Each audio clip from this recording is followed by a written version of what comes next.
بسم اللہ الرحمن الرحیم۔ السلام علیکم ورحمۃ اللہ وبرکاتہ۔ ناظرین کرام، آج اس ویڈیو میں آپ کی خدمت میں حیات طیبہ صلی اللہ علیہ وسلم سیریز کی 17ویں قسط کے ساتھ حاضر ہوں۔ حسب معمول اس قسط میں بھی 3 سوال و جواب یعنی سوال و جواب نمبر 49، 50 اور 51 شامل کیے گئے ہیں۔ تو چلیے سوالات اور جوابات کو شروع کرتے ہیں اور سوال نمبر 49 کو دیکھتے ہیں۔ سوال نمبر 49 ہے، حلف الفضول نامی معاہدہ کب پیش آیا اور اس کی تفصیلات کیا ہیں؟ اس کا جواب ہے، آپ صلی اللہ علیہ وسلم کے نبی بنائے جانے سے پہلے ایک مرتبہ کچھ لوگ عبداللہ بن جدعان کے گھر اس مقصد سے جمع ہوئے کہ سب لوگ مل کر ظالم کو ظلم سے روکیں اور مظلوم کی مدد کریں۔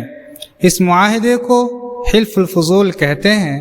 آپ صلی اللہ علیہ وسلم بھی اس میں شریک ہوئے اور آپ کو یہ معاہدہ اس قدر پسند تھا کہ آپ صلی اللہ علیہ وسلم نبوت کے بعد بھی فرماتے تھے کہ اگر اب بھی مجھے ایسے معاہدے کی طرف دعوت دی جائے تو میں اسے ضرور قبول کروں گا۔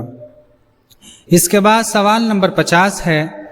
سوال نمبر 50، نبوت سے پہلے خانہ کعبہ کی تعمیر کے موقع پر حجر اسود کو اس کی جگہ رکھنے کو لے کر مختلف قبیلوں اور خاندانوں کے درمیان ہونے والے جھگڑے کو آپ صلی اللہ علیہ وسلم نے کیسے حل کیا، اور اس وقت آپ صلی اللہ علیہ وسلم کی عمر مبارک کتنی تھی؟ اس کا جواب ہے، آپ صلی اللہ علیہ وسلم کی عمر مبارک 25 سال تھی جب خانہ کعبہ میں بارش کی وجہ سے شگاف پر جانے کے سبب کعبۃ اللہ کی نئی تعمیر انجام پائی اور حجر اسود کو اپنی جگہ رکھنے کا موقع آیا تو مختلف قبیلوں کے درمیان کشمکش شروع ہوئی۔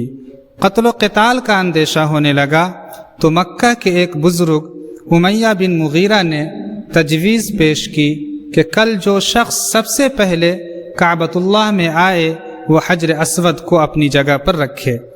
کل سب سے پہلے کعبہ میں آنے والی شخصیت آپ صلی اللہ علیہ وسلم کی تھی۔ چنانچہ آپ صلی اللہ علیہ وسلم نے ایک چادر منگائی، اس کے وسط میں بیچ میں پتھر رکھا، ہر قبیلہ سے ایک ایک نمائندہ طلب کیا اور ان سب سے کہا کہ وہ چادر کے کنارے پکڑ کر حجر اسود کو اس جگہ تک لے جائیں جہاں اسے نصب کیا جانا ہے۔ پھر جب وہاں پہنچے تو اپنے دست مبارک سے پتھر کو اپنی جگہ پر نصب فرما دیا۔ دوستو، اس طرح ایک بڑا جھگڑا آپ کے حکیمانہ فیصلے سے ٹل گیا۔ اس کے بعد سوال نمبر 51 کی طرف چلتے ہیں۔ سوال نمبر 51 ہے، نبی بنائے جانے سے پہلے کی زندگی آپ صلی اللہ علیہ وسلم کی کیسی تھی؟ جواب اس طرح ہے، نبی بنائے جانے سے پہلے بھی آپ صلی اللہ علیہ وسلم نے کبھی بتوں کی پوجا نہیں کی اور کوئی ایسا کام نہیں کیا جو گناہ کا ہو یا جو شرم و حیا کے تقاضوں کے خلاف ہو۔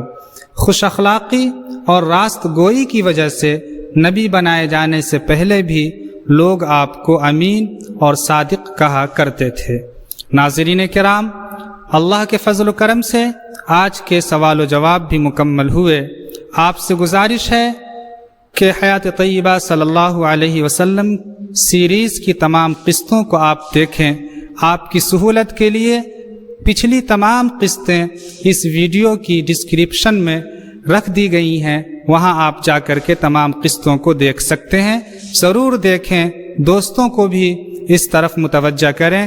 اللہ آپ کو جزائے خیر دے۔ والسلام علیکم ورحمۃ اللہ وبرکاتہ۔